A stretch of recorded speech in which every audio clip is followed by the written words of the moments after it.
Bangun pagi tahu nak mencekik aja. Kita juga kena siapkan. Ada adik perempuan pun tak boleh harap. Asyik nak glamour aje.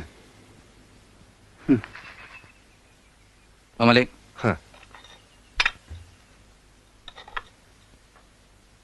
Kau ke mana sampai seminggu tak balik?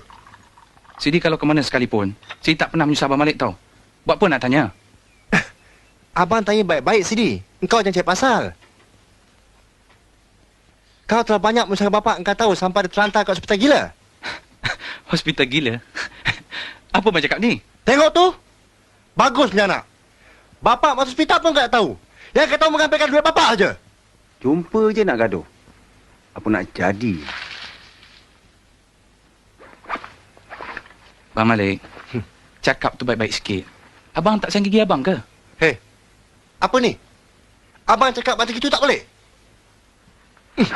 Bukan tak boleh, tapi janganlah melebih.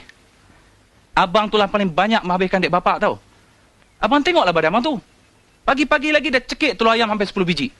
Ayam sampai 1 ekor. Daging sampai 1 kilo. Tu belum benda-benda lain. Apa kau cakap? Kurang ajar punya adik.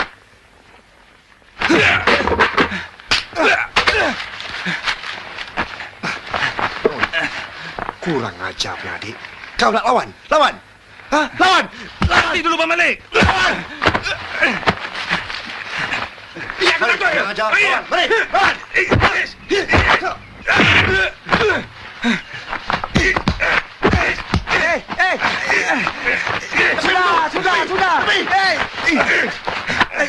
Sudah.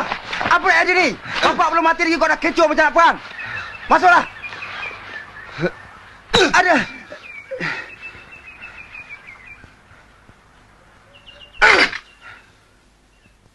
Kau nombor 1. Buat apa kau layan si Malik tu? Dia tukar badan abang kan? Apa ingat badan dia besar Sidi takut ke bang?